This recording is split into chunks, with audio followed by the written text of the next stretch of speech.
मुसलमान भाइयों, मैं आपसे निवेदन करता हूं, घर वापसी कर लो। हमारी डिमांड है, तीनों हमारी जगह है। राम जन्मभूमि हमारी हो चुकी है, अयोध्या हुई हमारी है, अब काशी मथुरा की बारी है। बिना मस्जिद बनाए हमें उससे कोई आपत्ति नहीं है। जहां मस्जिद, जितनी बड़ी जमीनें आपको चाहिए सरकार की तरफ से आपको दी जाएगी। सुन्नी वक्फ किया हुआ है पूरे भारत के अंदर, जितनी रेलवे के पास भूमि नहीं है उससे आप भूमि तो सुन्नी वक्फ बोर्ड के बाद में। फिर भी मंदिरों को तोड़ के यहाँ पे मस्जिदें बनाई है, उन्हें छोड़कर भी मस्जिदें बन सकती थी। जब देश का पार्टीशन हुआ था, किस आधार पे लोगों ने आजादी मांगी थी? हम हिंदू हैं और गर्व से कहते हैं, अगर हम लोगों को छेड़ा गया, हमारे अध्यक्ष भगवंत सिंह आशुतोष पांडे के तरफ आंख भी उठाई गई, हम तो बहुत दूर की बात है, अगर कांटा भी उनको चुभ गया। अभी हम जिनके पास में बैठे हुए हैं वो श्री कृष्ण जन्मभूमि मुक्ति निर्माण ट्रस्ट के पदाधिकारी हैं और संघर्षरत हैं श्री कृष्ण जन्मभूमि मुक्ति के लिए। आइए सबसे पहले हम आपको इनसे परिचय कराते हैं। सर, सबसे पहले तो आपका स्वागत है आशा लक्ष्य पर। नमस्कार, जय श्री कृष्णा। मेरा नाम मनीष डावर, राष्ट्रीय कार्यकारी अध्यक्ष श्री कृष्ण झना, श्री कृष्ण जन्मभूमि मुक्ति निर्माण ट्रस्ट का ट्रस्टी और वादी हूं भगवान श्री कृष्ण के जो केस चल रहा है उसमें न्याय दिलाने के लिए। और हमारे जो अध्यक्ष है श्री कृष्ण जन्मभूमि मुक्ति निर्माण ट्रस्ट के माता सुकुमारी पीठाधीश्वर भगवंत श्री आशुतोष पांडे जी, उनके नेतृत्व के अंदर हम सभी लोग कार्यरत हैं और जल्द से जल्द भगवान श्री कृष्ण का जो मूल जन्म स्थान है उसको आक्रांताओं द्वारा जो किए गए पाप है उससे मुक्ति दिलाकर भगवान श्री कृष्ण का मथुरा में भव्य मंदिर का निर्माण करने के लिए हम लोग कार्य कर रहे हैं। अभी आपने प्रधान परिवार न्यायाधीश के पास में एक वाद डाला है संरक्षक की मांग को लेकर के, वो क्या मामला है? ये बहुत सिंपल सा मामला है। देखिए, आप भी खुद देखिए कि मान लीजिए आपके माता पिता हैं, तो आपके माता पिता अगर नहीं है तो कोई रिश्तेदार है, तो कोई शिक्षक तो आपका होगा। भगवान श्री कृष्ण जो केशव देव महाराज हैं, हमने उनके लिए शिक्षक की मांग इसलिए करी है कि जो ये ईदगाह नामक आवेश ढांचा बना हुआ है, जो वहां पर एक सुन्नी वक्फ बोर्ड है, ये सबका जो दखलंदाजी वहां पे चल रही है, तो संरक्षक के आने के बाद में जो इन लोगों ने एक समझौता किया पिछली सरकार के अंदर, वो समझौता अपने आप निरस्त हो जाएगा और भगवान श्री कृष्ण का जो मूल जन्म स्थान है उस पर जल्द से जल्द इन आक्रांताओं से मुक्ति मिलेगी और भव्य मंदिर बनेगा। कृष्ण वाटिका के बाद में कृष्ण कूप की पूजा को लेकर के भी एक वाद डाला गया है, जिसमें हाल ही में कोर्ट ने कुछ तारीखें भी दी है। तो ये पूजा का जो मैटर है वो क्या है और कब इसके लिए आपने केस डाला? ये जो केस डाला गया है इसकी अगली सुनवाई माननीय न्यायालय ने 13 मार्च की रखी है। तो इसके अंदर जो आप देखें, जो पिछली सरकार थी, लास्ट सरकार ने इसके ऊपर रोक लगा दी थी और कोई कानूनी दस्तावेज नहीं था। एक हमारा जो एक वाटिका है और एक कृष्ण जल कूप है, यहां पर जो लगातार पूजा होती आती आई है, लेकिन सरकार ने, जो लास्ट सरकार थी, अपने राजनीतिक लाभ लेने के लिए वहां पर इस पूजा को बंद कर दिया था। तो जो हमारा वाटिका है उसको तो सरकार ने, जो अब सरकार हमारी ये माननीय मुख्यमंत्री योगी आदित्यनाथ जी और मोदी जी जो भारत सरकार के हमारे प्रधानमंत्री हैं, उनके आदेश पर उस वाटिका को खोल दिया गया है। उसी को आधार बनाते हुए हम लोगों ने अब हमारा जो कृष्ण जल कूप है उसकी भी हमने जल्द खोले जाने के लिए मांग करी है। इस वाद के दायर होने के बाद से लगातार कहीं ना कहीं आप लोग निशाने पर हैं और वैसे तो देश में भी काफी लोग हैं जो आपके खिलाफ हैं, लेकिन देश के बाहर से भी आपको धमकियां मिल रही है। इससे पहले भी एक बार मैटर उठा था और कुछ दिनों पहले भी जो आपके ट्रस्ट के अध्यक्ष है सुकुमारी माता पीठाधीश्वर भृगुवंशी श्री आशुतोष पांडे महाराज जी, उनको बम से उड़ाने की धमकी मिली है। आपको और आपके बाकी टीम को भी लगातार धमकियां मिलती रहती हैं। क्या कार्रवाई इस पर हो रही है और क्या अभी तक आपको सरकार की तरफ से रुख मिला है? देखो, एक पुरानी कहावत है कि हाथी जाए बाजार तो कुत्ते भौंके हजार। कुत्ता फिर वफादार होता है, तो हम इन्हें कुत्ता तो नहीं कहेंगे, ये सुअर है। ये वो सुअर है जिनको दोयम दर्जे का जो है मुसलमान माना जाता है। ये ओवैसी जैसे, जिनके परबाबा का नाम तुलसीराम है, ये अपने आप को असली मुसलमान दिखाने के लिए ये कुछ भी जो मुंह में आए वो भोंकते हैं। तो तिल घटे ना राई बढ़े, जो लिख दी करतार, ना तिल के बराबर कम होगी ना ही राई के बराबर बढ़ेगी। जितनी परमपिता परमेश्वर ने हमारी सांसें लिखी हैं उतनी जीकर जाएंगे।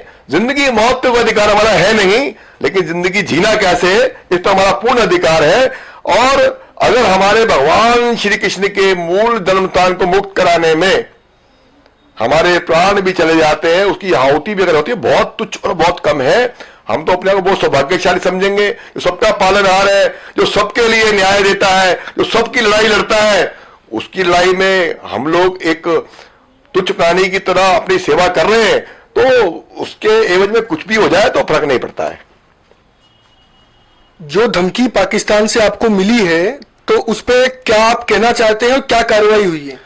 ये पाकिस्तान हुआ, बांग्लादेश हुआ, और जो ये अरब कंट्री हैं, जितनी मुसलमान ये कंट्री हैं, ये लोग सही मायने में तो मुसलमान को मानते ही नहीं है। वहां के लोग ये जो पाकिस्तान है कौन नहीं है ये भूल गया क्या? जब देश का पार्टीशन हुआ था किस आधार पे लोगों ने आजादी मांगी थी? हमें कोई फर्क नहीं पड़ता, लेकिन ये अपने आप को असली मुसलमान दिखाने के लिए इस तरह के घृण्य अपराध करते हैं और इनको काफिर कहा जाता है। अगर किसी खाना ये खा ले किसी पे बर्तन के अंदर, तो बर्तन उठा के फेंक दिया जाता है। तो मेरे मुसलमान भाइयों, मैं आपसे ये निवेदन करता हूं कि घर वापसी कर लीजिए। हमारा जो देश है वसुदेव कुटुंब की विचारधारा पे चलता है। आप लोग हमारे ही में से निकले हुए हो, अपनी 3-4 पीढ़ी पीछे अगर आप जाएंगे, आप चेक करेंगे तो हम में से एक पाएंगे। तो ये ओवैसी जैसों के तरह आप बयानबाजी ना करें। इन लोगों का मुंह तोड़ जवाब आज हिंदुत्व विचारधारा दे रही है। अब वो हिंदू नहीं है जो घर में छुपके बैठ जाए डर जाएगा। बहुत जल्द हर सनातनी अपने घर से बाहर निकलेगा। अभी तो हम कानून व्यवस्था के ऊपर हमारी न्यायपालिका है, हमें उस पर पूर्ण विश्वास है। हम उनके बताए हुए रास्ते के ऊपर जो भी वो दस्तावेज मांगते हैं, जो भी हमसे वो अपना जवाब मांगते हैं, हमको हम दायर कर रहे हैं, हम वो कर रहे हैं। हमारे आशुतोष पांडे जी इस पूरी लड़ाई को कोर्ट में लड़ रहे हैं। लेकिन ये नहीं भूलना,